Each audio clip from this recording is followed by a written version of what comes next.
Hello everyone, welcome once again. आज अपन पढ़ेंगे क्लास 10th का मैथ्स का फर्स्ट चैप्टर की एक्सरसाइज 1.2, है ना। अपन ने 1.1 तक पिछले लेक्चर में कवर कर लिया था, अब अपन आगे पढ़ेंगे। ठीक है, चलिए। फर्स्ट पॉइंट टू का 1.2 का पहला क्वेश्चन कहता है कि express each number as the product of its prime factor. Express each number as the product of its prime factor. तो हमारा एक थ्योरम है, एक थ्योरम है हमारा, एक स्टेटमेंट है जिसमें हमें पता है कि हर एक कॉम्पोजिट नंबर अगर उसके अपन फैक्टर्स निकालें तो उसके फैक्टर्स प्राइम नंबर्स होंगे, है ना। हर एक कॉम्पोजिट नंबर के फैक्टर्स प्राइम नंबर्स होंगे। ठीक है, जैसे देखिए आप, अगर आपका एक नंबर है 6, उसके फैक्टर्स क्या होंगे? 2, 3 प्राइम नंबर्स। 8, 2, 2, 2 उसको प्राइम नंबर के फैक्टर्स में लिखा जा सकता है। Okay, 2 into 2 into 2 8। चलिए आगे बढ़ते हैं। पहले क्वेश्चन का फर्स्ट 140। तो 140 को हम फैक्टर्स कैसे बनाएंगे? दो तरीके हैं। पहला है ट्री मेथड, जो अपन बचपन में करते थे, जैसे ऐसा नंबर्स को ट्री के फॉर्म में या फ्लो चार्ट के फॉर्म में हम तोड़ते जाते थे आगे, ऐसा, है ना।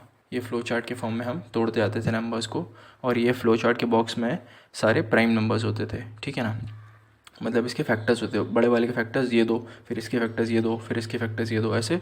और यहाँ वाले जो नंबर्स होते थे ये सारे प्राइम होते थे। ठीक है, और लास्ट वाले बॉक्स के दोनों प्राइम।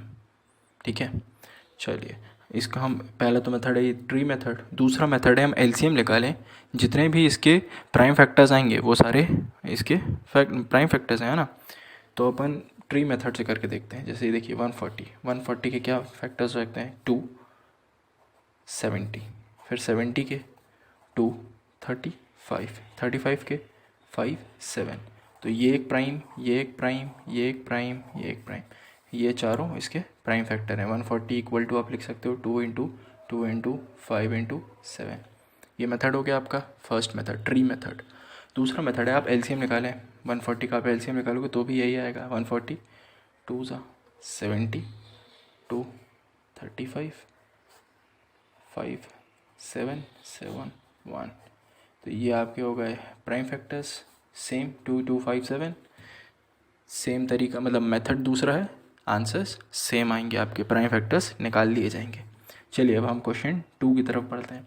तो क्वेश्चन 2 बोलता है find the LCM and HCF of the following pair of integers and verify LCM into HCF equal to product of two numbers.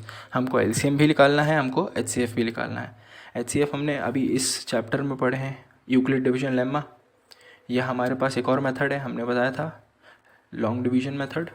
ठीक है, एचसीएफ निकालने का। या एक और मेथड भी है, हम एलसीएम प्राइम फैक्टर्स निकालो प्राइम फैक्टराइजेशन से, है ना, फिर उसमें से कॉमन निकाल लो, वो जो कॉमन होंगे आपके एचसीएफ होगा वो। ठीक है, चलिए आप एलसीएम निकालिए, जो भी मेथड से निकाल, मतलब एलसीएम तो आप सिंपल ही निकाल सकते हैं। जैसे ये देखिए 26, 91, अगर आप एक साथ निकाल रहे हैं, है ना।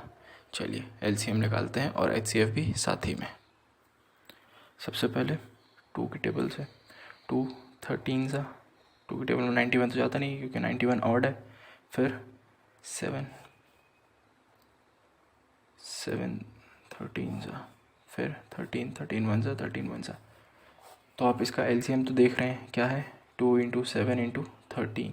बट आपका इसी से आपका एचसीएफ भी आ चुका है। एचसीएफ आप देखिए, ध्यान से देखिए, ये नंबर इन दोनों को डिवाइड कर रहा है, तो यही हमारा क्या है, एचसीएफ, है ना। एचसीएफ हम दूसरे मेथड से भी निकाल सकते हैं, अगर आप चाहो तो ऐसे भी निकाल सकते हो। 91 यहाँ पे, 26 यहाँ पे। तो 26 की टेबल में आप देखते जाएंगे 91 के पास क्या आता है। तो 26 3 सा 78 बचा आपका।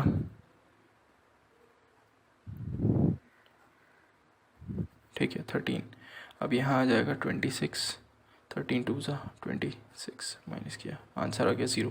जब रिमाइंडर 0 है तो ये होता है हमारा एचसीएफ, लॉन्ग डिवीजन मेथड। देखिए एचसीएफ सेम आया। अब आप यूक्लिड डिवीजन लेमा से भी कर सकते हैं। तो 91 इक्वल टू 26 इंटू 3 प्लस 13, 13 इधर आ जाएगा, 26 इधर आ जाएगा, 26 equal to 13 into 2 plus 0।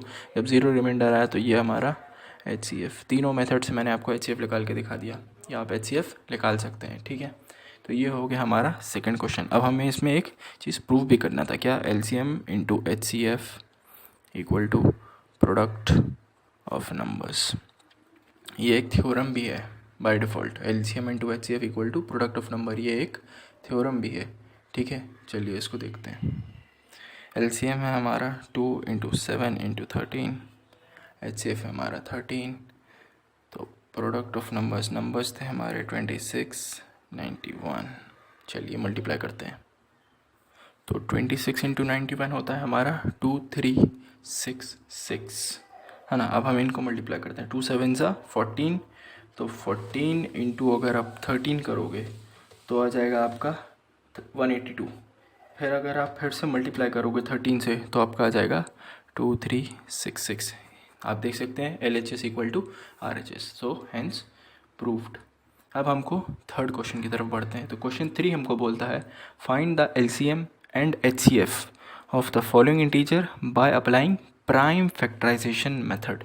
LCM और HCF दोनों हमको कैसे निकालना है? प्राइम फैक्टराइजेशन मेथड, मतलब ये वाली मेथड से। LCM और HCF मेरे हिसाब से आप कर लेंगे, है ना। LCM और HCF निकालना है, सेम तरीका, प्राइम फैक्टराइजेशन मेथड। ओके, चलिए अब हम बढ़ते हैं क्वेश्चन नंबर 4 की तरफ। तो क्वेश्चन नंबर 4 में हमको बताया जा रहा है, क्वेश्चन नंबर 4 में पूछा है given that HCF equal to 9, है ना, और आपके नंबर्स हैं 306 एंड 657। हमको निकालना है LCM। तो हमने अभी बताया, हमने एक थ्योरम बताया था, HCF into LCM equal to product of numbers. अगर हम इन दोनों नंबर को मल्टीप्लाई करें और अगर हम LCM और HCF को मल्टीप्लाई करें तो LCM into 9 equal to product of number, that is 306 into 657। 306 into 657 होता है हमारा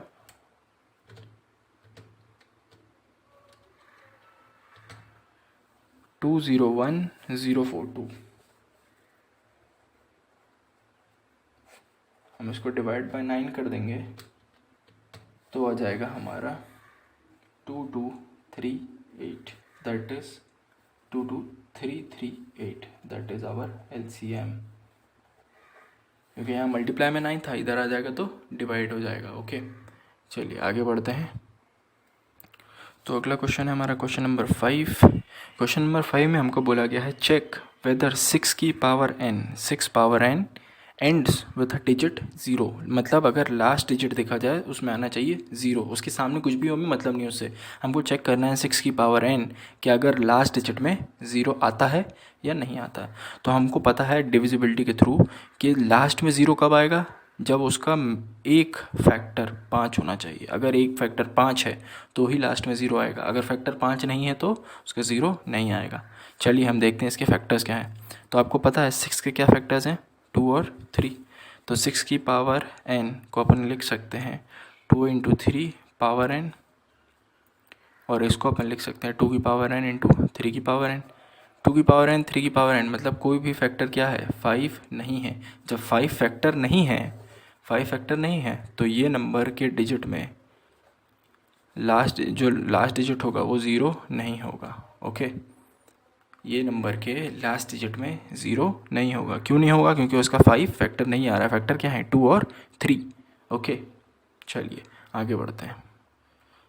तो क्वेश्चन नंबर 6 में हमको बोल रहा है कि check whether this number is composite और नॉट। नंबर आपको दिया है 7 इंटू 11 इंटू 13 प्लस 13।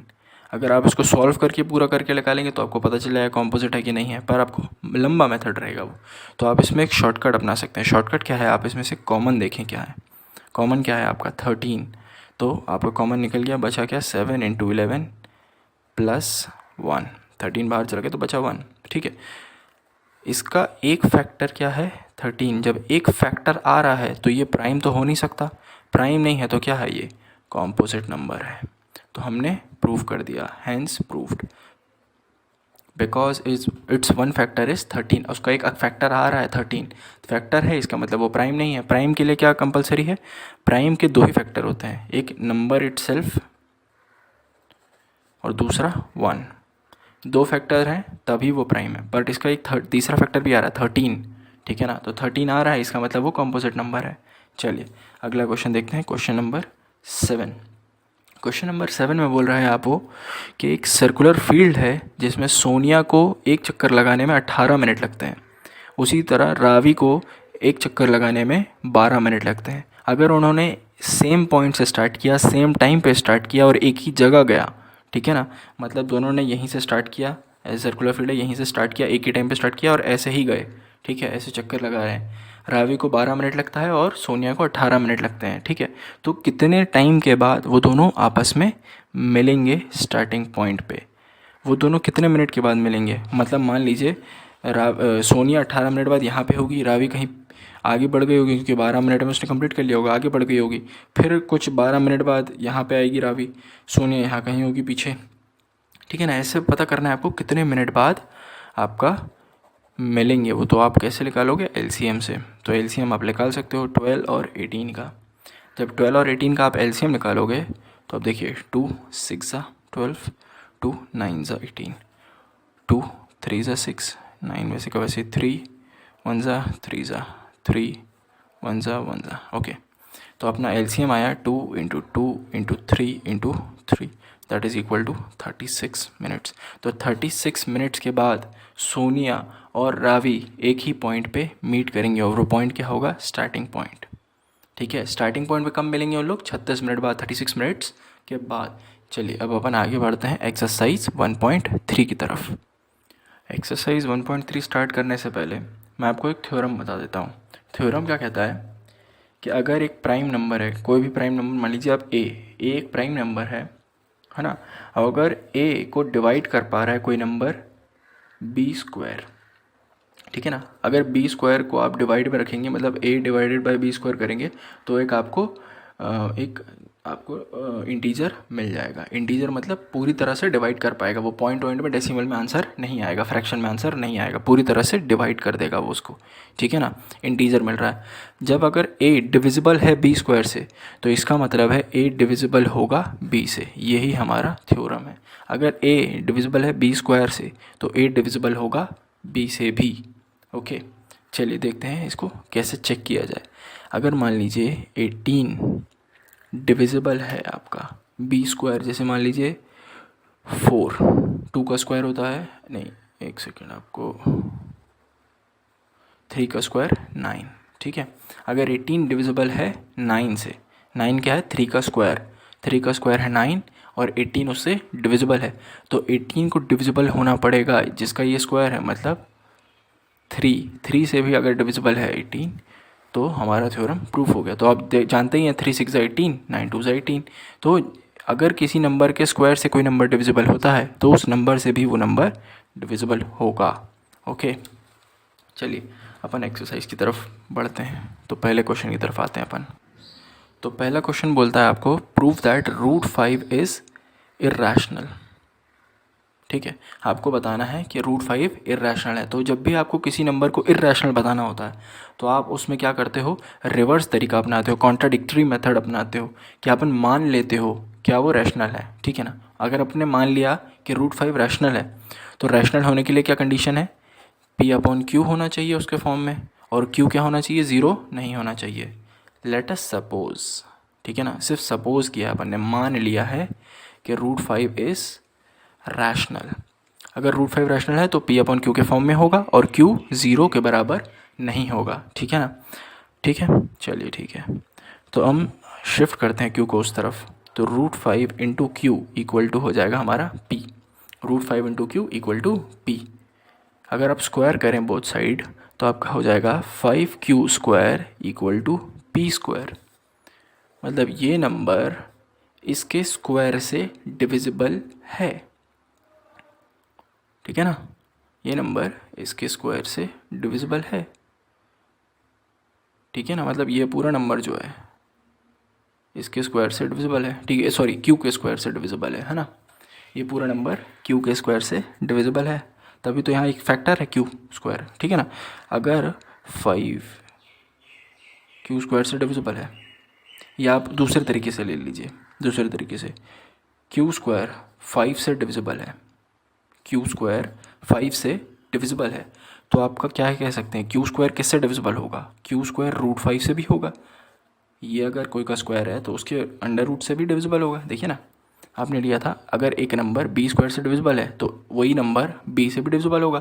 ये नंबर 5 से डिविजिबल है तो यही नंबर उसके अंडर रूट से भी डिविजिबल होगा, ठीक है ना। बी स्क्वायर का अंडर रूट बी होता है, ऐसी 5 का अंडर रूट रूट 5। तो अगर अंडर रूट 5 किसी की टेबल में आ रहा है, इसका मतलब क्या है, वो किसी से डिविजिबल है, इसका मतलब क्या है, ये प्राइम नहीं है, ये नंबर प्राइम नहीं है। प्राइम नहीं है इसका मतलब क्या है, हमारा अजम्पशन जो था वो फॉल्स है। बिकॉज क्योंकि ये अगर कोई भी नंबर रैशनल होता है तो वो किसके फॉर्म में आता है, दो को प्राइम नंबर्स के फॉर्म में आता है अपॉन में, ठीक है ना। पी और क्यू दोनों को प्राइम होते हैं, ठीक है ना। बट अगर ये ऐसा है तो ये नंबर प्राइम नहीं है क्यू स्क्वायर, ठीक है ना। क्यू आपका प्राइम नहीं है क्योंकि क्यू के फैक्टर में आ रहा है वो, ठीक है ना। 5 उसकी टेबल में आ रहा है, ठीक है। आप बोल सकते हैं 5 डिविजिबल है क्यू से भी, जैसे आपने ये लिखा है वैसे ये भी लिख सकते हैं आप, 5 डिविजिबल है क्यू से भी, मतलब क्यू एक प्राइम नंबर है, प्राइम नंबर सॉरी क्यू एक प्राइम नंबर नहीं है, ठीक है। इसीलिए आप क्या बोल सकते हैं, our assumption was wrong, root 5 is irrational number. एक बार फिर से एक्सप्लेन करते हैं, ठीक है।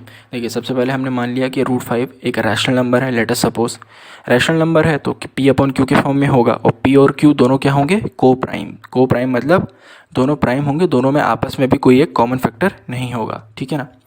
चलिए अगर हमने ऐसा देखा, दोनों को शिफ्ट किया, स्क्वायरिंग किया बोथ साइड, 5 क्यू स्क्वायर बना हमारा पी स्क्वायर के बराबर। अगर पी आप ये मत लीजिए, अगर आपको ज़्यादा इसमें कन्फ्यूज़न आ रहा है, सिंपल इसी को एक्सपेरिमेंट देख लीजिए।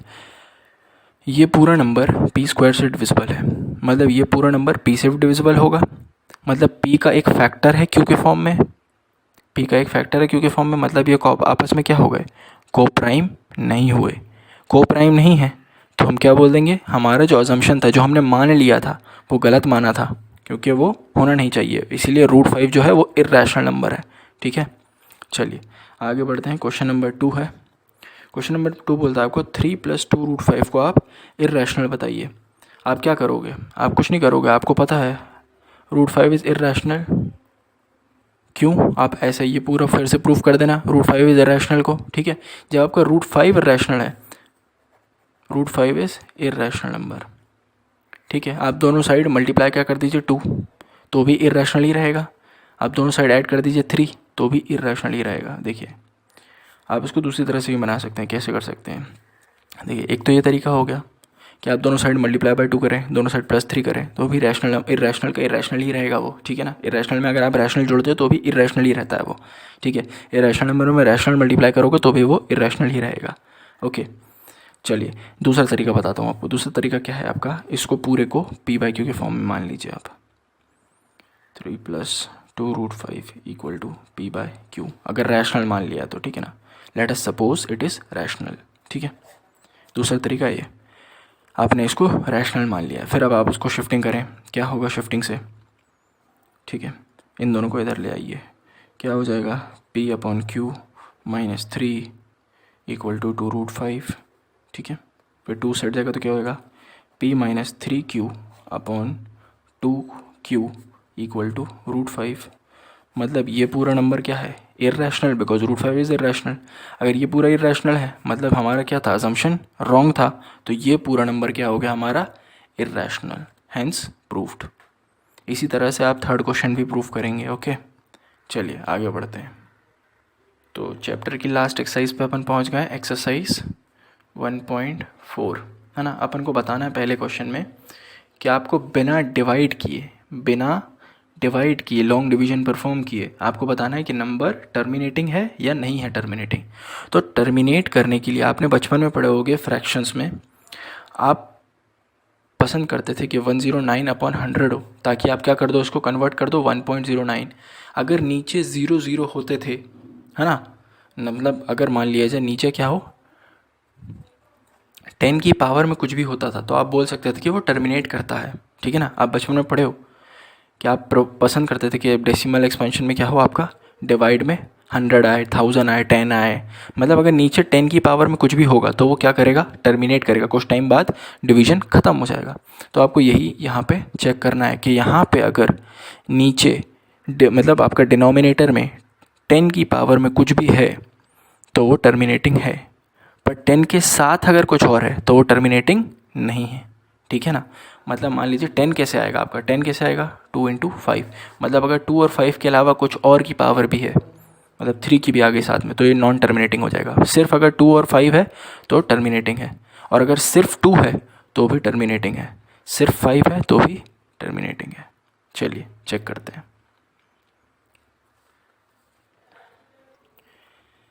तो पहला नंबर है हमारा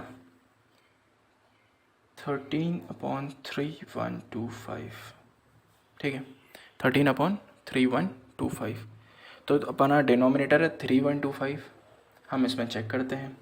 अगर हम 3125 का एलसीएम लेते हैं, ठीक है, 3125 का, तो हमारा एलसीएम आता है 5 की पावर 5, ठीक है। मतलब ये टोटली किसकी फॉर्म में आ रहा है, 5 की पावर की फॉर्म में आ रहा है। जब ये 5 की पावर की फॉर्म में आ रहा है तो अपन इसको क्या बोलेंगे, इट इज़ टर्मिनेटिंग, ठीक है। सेकंड क्वेश्चन देखते हैं। सेकंड क्वेश्चन है आपका 17/8। अगर आप एलसीएम डिनोमिनेटर का लेंगे तो क्या हो जाएगा, 8 का एलसीएम होता है 2 की पावर 3, 2 × 2 × 2 8। सिर्फ और सिर्फ ये देखिए 2 की पावर में आ रहा है तो भी ये क्या है, टर्मिनेटिंग, ठीक है। थर्ड क्वेश्चन देखिए आप। थर्ड क्वेश्चन है आपका 64/455। 455 का अगर आप एलसीएम लेते हैं तो 455 का एलसीएम होता है 5 × 7 × 13, ठीक है। आपका यहाँ 5 आ रहा है, 7 आ रहा है, 13 आ रहा है। 7 और 13 हमको नहीं चाहिए, हमको क्या चाहिए, सिर्फ 2, सिर्फ 5 या दोनों। 7 और 13 आ रहा है तो ये क्या है, नॉन टर्मिनेटिंग, मतलब ये ख़त्म नहीं होगा, नॉन टर्मिनेटिंग, जाता ही जाएगा, जाता ही जाएगा, एंड नहीं होगा, ठीक है। चलिए नेक्स्ट क्वेश्चन देखते हैं। 15/1600। चलिए देखते हैं 1600 का। 1600 का एलसीएम होता है आपका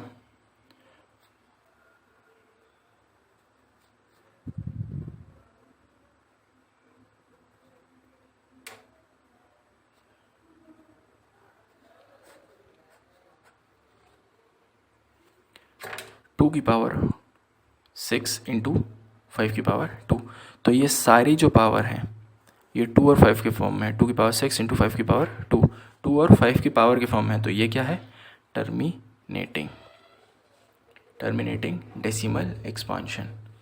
तो मेरे हिसाब से अब आपको क्लियर हो गया होगा। चलिए अगले क्वेश्चन की तरफ बढ़ते हैं। अगला क्वेश्चन है कि अब आपको जो ये दिए हुए हैं डेसिमल एक्सपांशन, है ना, ये फैक्टर्स मतलब ये आपको दिए हुए हैं, अब आपको इसको डेसिमल जो टर्मिनेटिंग है ना, उसको आपको पूरी तरह से सॉल्व करना है। जैसे मान लीजिए आपका ये टर्मिनेटिंग था 17/8, 17/8, तो इसको आपको सॉल्व करना है। तो कैसे सॉल्व होगा, ये 17 अंदर 8 बाहर, आप इसको सॉल्व करेंगे, ठीक है ना। जैसे 8 2 = 16, माइनस किया आपने तो 1 आया, पर 1 छोटा है तो डेसिमल लगाया आपने, 10 हो गया। ये 8 1 = 8, माइनस किया तो 2 हो गया, डेसिमल था तो 20 हो गया। देन अगेन 8 2 = 16, माइनस किया आपका, ये बचा 4, डेसिमल था तो 40 हो गया, 5 = 40। तो आपका डेसिमल टर्मिनेटिंग हुआ 2.125। तो ये आपको सॉल्व करके दिखाना है ऐसे, ओके। ये आपका सेकंड क्वेश्चन है, ठीक है। ऐसे सारे फर्स्ट क्वेश्चन में जितने भी टर्मिनेटिंग होंगे आपको उसको सॉल्व करना है ऐसे, लॉन्ग मतलब डिवीजन करना है उसको पूरी तरह से और आंसर निकालना है जितने भी टर्मिनेटिंग हैं उनका। अब अपन आते हैं थर्ड क्वेश्चन की तरफ। थर्ड क्वेश्चन बोलता है आपका, ये आपके रियल नंबर्स गिवन है कुछ, है ना, in case decide whether they are rational और नॉट, है ना। अगर आपके बताना है कि रैशनल नंबर्स हैं या इरैशनल नंबर्स हैं, ठीक है ना। तो रैशनल नंबर्स अपन को पता है क्या होते हैं, पहली बात तो टर्मिनेट कर जाते हैं, अगर टर्मिनेटिंग नहीं है तो रिपीटेटिव होते हैं, अगर टर्मिनेट नहीं कर रहे हैं तो रिपीट करते हैं वो बार बार, है ना। पर अगर टर्मिनेट भी नहीं कर रहे हैं, रिपीट भी नहीं कर रहे हैं, तो वो आपका क्या होते हैं, इरैशनल नंबर्स होते हैं, ठीक है। तो आपका पहला नंबर दिया गया है 43.123456789 और यहाँ आके ख़त्म हो गया। तो जैसा कि मैंने बताया कि ये क्या है आपका टर्मिनेट कर रहा है कुछ टाइम के बाद, तो ये आपका क्या है, रैशनल है, रैशनल नंबर है, ठीक है। सेकंड क्वेश्चन दिया है आपका 0.1201201200 ऐसे सो ऑन, आपका जाते ही जा रहा है, ठीक है। तो ये आप ध्यान से देखिए, आपका टर्मिनेट नहीं कर रहा है और साथ ही साथ रिपीट भी नहीं कर रहा है, तो नॉन टर्मिनेटिंग नॉन रिपीटिंग, तो देयरफॉर इर्रेशनल नंबर है ये, इर्रेशनल नंबर। टर्मिनेट भी नहीं कर रहा है, रिपीट भी नहीं कर रहा है, तो इर्रेशनल नंबर। थर्ड आपका नंबर दिया गया है 43.123 और इसके ऊपर बार। अब ये क्या है, टर्मिनेट तो नहीं कर रहा है पर रिपीट कर रहा है। रिपीट कैसे कर रहा है, देखिए आप, इसके ऊपर बार लगा हुआ है, रिपीट कर रहा है, इसका मतलब क्या है, रैशनल नंबर है। अगर या तो टर्मिनेट कर जाए तो भी रैशनल, टर्मिनेट कर जाए रिपीट कर जाए तो भी रैशनल, ठीक है। अगर दोनों ही नहीं होता, टर्मिनेट भी नहीं होता रिपीट भी नहीं होता, तो ही इर्रेशनल नंबर होता है वो, ठीक है। तो यहाँ पे आपका चैप्टर 1 कंप्लीट होता है। आई होप आपको समझ में आया होगा। थैंक यू, अपन अगले लेक्चर में मिलते हैं। Till then have a good day.